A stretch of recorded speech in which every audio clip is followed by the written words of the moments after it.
Halo, jumpa lagi masih dalam pembacaan novel Tore Hayden yang berjudul Venus Dukalara si anak cantik. Kali ini kita akan bacakan bab 9 dengan judul Bisa Bicara.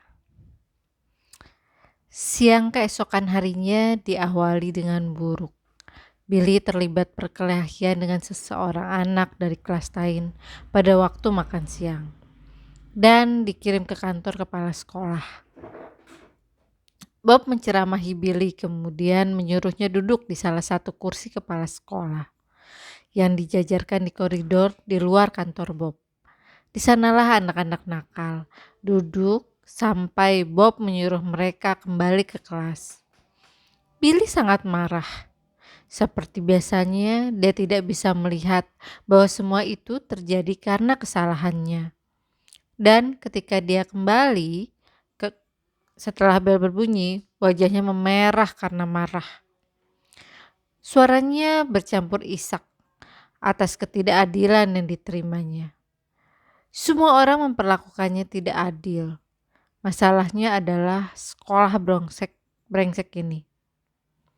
Dan kenapa pula dia harus masuk ke sini? Dia ingin pulang saat itu juga. Dia ingin bersama kakaknya. Dia ingin bersekolah di sekolah kakaknya. Karena dengan begitu orang tidak berani menjahatinya. Untungnya Julie sudah datang, jadi dia bisa mengawasi anak-anak lain. Karena aku ingin meluangkan waktu berdua saja dengan Billy. Firasatku mengatakan bahwa apa yang sebenarnya dia butuhkan adalah simpati dan pelukan. Dan aku tahu kalau aku bersikap baik kepadanya, itu akan membuatnya menangis. Aku ingin menyelamatkannya dari rasa malu menangis di depan anak-anak lain. Terutama Jessie yang tidak punya kesabaran menghadapi Billy. Cara ini akan berhasil kalau saja aku tidak lupa tentang Gwenny. Aku berada di koridor bersama Billy ketika dia muncul di tangga. "Hai," katanya riang. "Kenapa dia menangis?" "Bukan urusanmu," Billy membalas dengan bentakan. "Kenapa dia menangis? Apa yang terjadi? Dia jatuh ya? Aku juga jatuh kemarin. Lihat, aku naik sepeda dan sepedaku roboh." Dia menunjukkan luka baret pada kedua lututnya. "Suruh dia pergi," pinta Billy. "Aku punya sepeda rally. Itu sepeda Inggris." Inggris adalah salah satu. "Gwenny, tolong. Kamu langsung masuk ke kelas ya. Aku sedang berbicara dengan Billy sekarang." "Ya, ini soal pribadi," kata Billy. Gwenny tidak bergerak. Dia hanya memandangi kami. "Kenapa sih dia?" tanyanya kepadaku. Seakan-akan Billy tidak ada di sana. "Apa dia punya masalah?" "Ya, kamu," teriak Billy dan mengayunkan tangannya memukul Gwenny. Gwenny rupanya seorang autistik yang cukup acuh. Tidak seperti kelihatannya, terbukti dia mundur menghindari pukulan Billy. Dan dia pun hanya berdiri di sana. "Gwenny, masuklah. Julie menunggumu." Tak ada gunanya aku menyerah, membuka pintu dan bawa masuk baik Billy maupun Gwenny ke dalam kelas. Julie baru saja berhasil mengatasi situasi. Shane dan Jane berselisih tentang siapa yang lebih dulu menggunakan pemutar kaset. Dan Jessie mendengkingkan kegugupan. Aku ingat waktu masih bayi. Gwenny tiba-tiba nyeletuk. Aku ingat ibuku mendudukan aku di kursi kecil di luar. Senangnya, kataku buru-buru. "Sekarang tolong kamu cari kursi ya. Kamu juga Billy, sudah waktunya mengerjakan tugas-tugas hari ini. Kamu cari kursi juga." "Oh, memangnya kursiku hilang?" tanyanya. "Maksudku, pergi ke kursimu dan duduk. Waktu itu aku duduk di kursi kecilku dan aku melihat seekor burung," lanjut Gwenny. "Seekor boboling. Boboling hidup di Great Plains. Sebagian hidup di Kanada. Ibu kota Kanada adalah Ottawa. Kanada itu negara yang sangat besar. Gue nih, aku menunjuk kursinya dengan tegas. Saat itulah aku melihat Venus tidak ada di bangkunya. Mana Venus? Tanyaku kepada Julie. Julie tampak benar-benar khawatir, mencari-cari dengan matanya ke sekeliling. Kukira dia pergi ke kamar kecil. Dia tadi di sini. Aku yakin dia tadi di sini. Aku pergi ke jendela. Di sanalah Venus bersantai di atas temboknya. Aku tidak tahu apakah dia sempat masuk setelah makan siang atau tidak. Tidak bisa begini, kataku. Anak itu kehilangan banyak waktu karena tak ada yang tahu dia tidak di sini. Aku akan menjemputnya. Jangan, kata Julie. Sulit untuk menduga bagaimana perasaannya. Aku yang akan menjemputnya. Aku bisa mendengar permohonan tak terucap agar dia tidak disuruh menangani anak-anak lain. Selama beberapa hari ini aku semakin menyadari bahwa aku berharap terlalu banyak pada Julie. Sekalipun dia berpengalaman di kelas, dia bukan guru dan tidak berpura-pura menjadi guru. Tampaknya kelasku merupakan pukulan baginya setelah dia terbiasa membantu Chelsea yang suka bekerja keras, bersikap manis, dan terpaku di kursi roda. Jadi sementara Julie turun ke halaman untuk memujuk Venus turun dari temboknya, aku menyuruh anak-anak mulai bekerja. Atau setidaknya Julie berusaha memujuk Venus. Menit-menit berlalu. 5, 10. Aku memandang keluar jendela dan Julie masih di bawah sana. Berdiri di samping tembok, berbicara kepada Venus yang tampak mengabaikannya sama sekali. Sekitar 20 menit kemudian Julie kembali. Dia tidak mengatakan apa-apa, tetapi ekspresi kekalahan di wajahnya sudah berbicara banyak. Biar aku yang menjemputnya, kataku. Semua anak di sini sedang sibuk. Mereka bisa melakukan kegiatan pilihan sendiri. Setelah selesai dengan map mereka, kalau ada masalah, panggil Bob saja. Kupikir ketika aku berkata begitu, aku sudah tahu bahwa aku tidak akan kembali ke kelas, setidaknya untuk waktu yang lama. Di bawah halaman sekolah yang lengang, aku menyeberang ke tempat Venus. Venus, sudah waktunya masuk kelas. Kalau kau mendengar bel berbunyi, itu tandanya masuk kelas. Tak ada tanggapan sedikit pun. Dia berada di dalam posisi ratu glamornya. Duduk dengan bertelekan kedua tangan di belakangnya. Kepala mendongak, mata terpejam. Satu kaki ditekuk, satu kaki lagi diluruskan di tembok. Rambut panjangnya bergerai. Venus, aku berdiri di bawahnya. Tembok itu tingginya 2 meter. Ketinggian menyulitkan untuk menggendongnya turun. Dia mengabaikan aku sepenuhnya. Venus, kamu dengar kataku? Waktunya masuk. Pelajaran sudah dimulai. Aku tahu seakan-akan aku telah melewati jembatan yang terbakar. Tak ada jalan untuk kembali dengan datang sendiri ke halaman untuk menjemputnya. Aku telah mengikuti permainannya. Satu-satunya cara menjadikannya permainanku adalah dengan memastikan dia masuk ke kelas bersamaku. Aku tidak bisa mundur dan menyerah. Jika aku meraihnya, tetapi gagal atau tidak cukup kuat memeganginya, dia akan melompat turun ke sisi lain dan melarikan diri, seperti yang dilakukannya tempo hari. Aku berdiri beberapa saat lagi, mencoba memikirkan cara terbaik untuk menangani masalah ini. Ini sulit karena tembok itu lebih tinggi dari tubuhku. Dan Venus tentu saja berada di atasnya. Aku tidak mau kehilangan dia, tetapi juga tidak mau menyakiti anak itu. Atau diriku sendiri. Apakah dia menyadari kehadiranku? Pertanyaan itu selalu menyelinap ke dalam benakku. Seberapa besar kesadaran dalam diri anaknya yang tidak aktif ini. Di satu pihak, aku merasa sedikit banyak perilakunya itu masih dalam kendalinya. Terasa benar ada pergulatan kekuatan dalam sebagian besar perilakunya. terutama dalam saat-saat seperti ini. Dia tidak mau masuk dan dia terbiasa tidak diharuskan melakukan apapun yang tidak diinginkannya. Bagaikan seekor posum yang berpura-pura mati. Jika dia tidak bergerak cukup lama, dia akan ditinggalkan.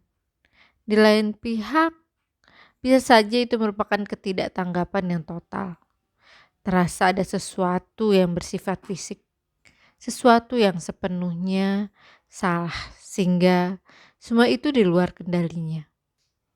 Seperti kerusakan otak atau hilangnya pendengaran atau IQ yang sangat rendah. Dan karena aku tidak tahu, karena aku tidak pernah bertemu anak seperti Venus, sebelum ini aku merasa takut melakukan kesalahan. Namun, diam saja tidak pernah menyelesaikan masalah. Dengan gerakan tiba-tiba, aku melompat dan menyambar kakinya dengan satu tangan dan roknya dengan tangan lain. Dia sama sekali tidak menduganya. Dengan cepat aku menariknya turun dan dia jatuh dari tembok ke dalam pelukanku. Saat itu juga Venus menjadi hidup. Dia memekikkan jeritannya dan merontar keras, berusaha lepas dari cengkramanku.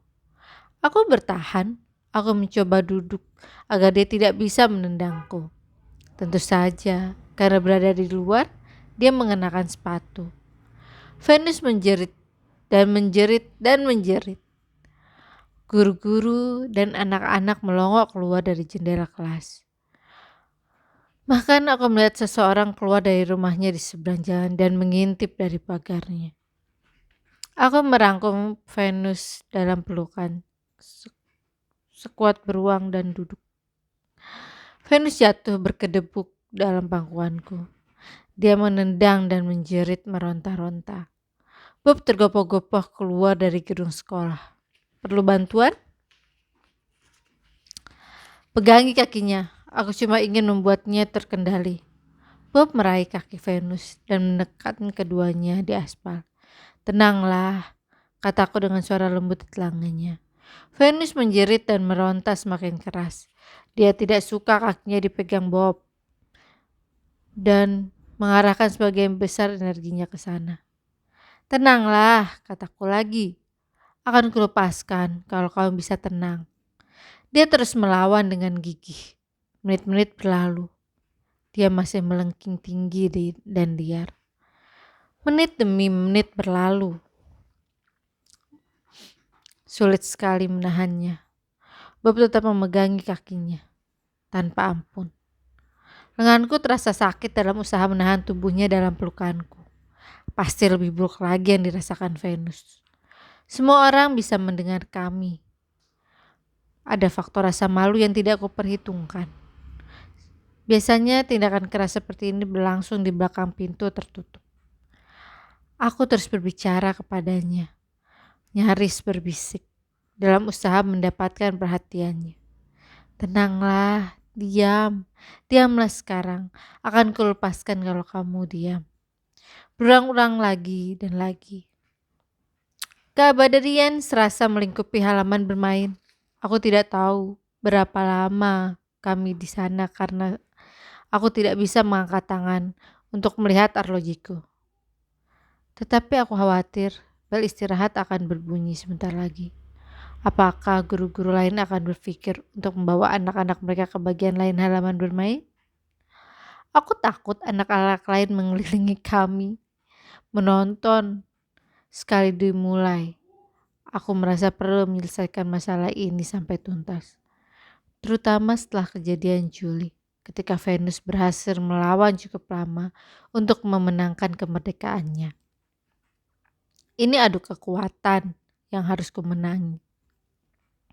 Jika aku ingin Venus mulai mengikuti permainan dengan caraku. Jeritan Venus mulai terdengar serak. Tenanglah, kataku untuk 100 kalinya. Kemudian dia tiba-tiba menjerit. Lepaskan! Bob dan aku saling berpandangan terkejut. Tenang, lepaskan kalau kamu sudah tenang. Tidak, tidak, tidak. Ya, jangan berteriak. Pelankan suaramu. Tidak, lepaskan. Ternyata, pikirku, dia bisa bicara.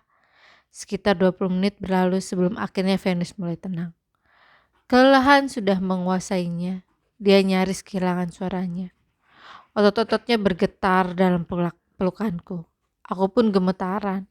Lepaskan, teriaknya sekali lagi. Pelan saja, kataku.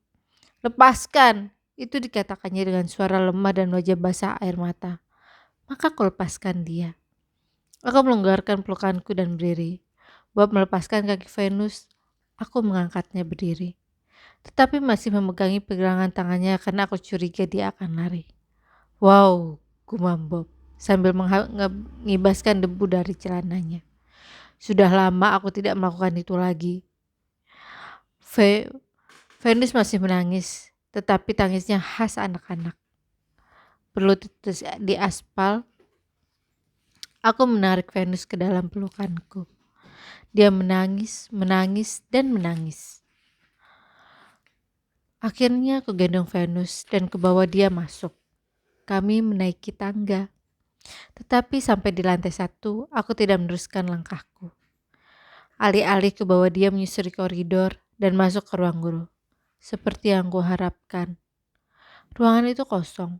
Aku masuk dan menutup pintu di belakangku. Aku menurunkan Venus. Untuk pertama kalinya aku mengambil resiko melepaskan anak itu sepenuhnya. Sebaiknya kamu duduk saja di situ, kataku dan membimbingnya ke sofa. Venus mematuhi perintahku. Aku mengambil uang dari sakuku dan memasukkannya ke mesin minuman. Aku yakin kamu pasti haus ya. Kamu mau kok? Venus mengawasiku. Kukira aku melihat anggukan samar. Tetapi mungkin juga tidak. Barangkali itu hanya harapanku saja. Aku memungut kaleng minuman dari nampan dan membukanya. Nih, untuk pertama kalinya Venus menanggapi dengan kemauan sendiri. Dia menjagaku dan mengambil kaleng minuman dariku dan meminumnya dengan rakus. Tadi itu kerja keras ya, kataku dan duduk di depannya. Kamu pasti lelah. Aku juga. Dia menatapku lekat-lekat. Jangan sampai dia melakukannya lagi. Oke? Lain kali kalau bel berbunyi, kamu masuk ke kelas ya. Bel itu tandanya masuk kelas. Jadi kamu harus masuk ke dalam gedung ketika kita mendengar bel berbunyi. Begitu lebih baik. Aku tidak suka melakukan hal seperti tadi. Venus mengalihkan pandangannya ke bawah. Dia mengamati kaleng minuman untuk beberapa lama. Kemudian dia membungkuk dan meletakkan kaleng itu di meja. Selama beberapa saat itu dia tampak seperti anak-anak biasa. Kemudian dia duduk bersandar, menghembuskan napas panjang dan lambat-lambat. Dan tabir pun diturunkan lagi. Aku bisa melihatnya terjadi. Nyaris seperti ada sesuatu yang nyata meninggalkannya. Venus menjadi hampa. Menyingkirkan kalengan minuman itu adalah gerakan spontan terakhir yang dilakukannya sampai sekolah usai hari itu. Sekian pembacaan bab 9. Sampai jumpa lagi di bab 10.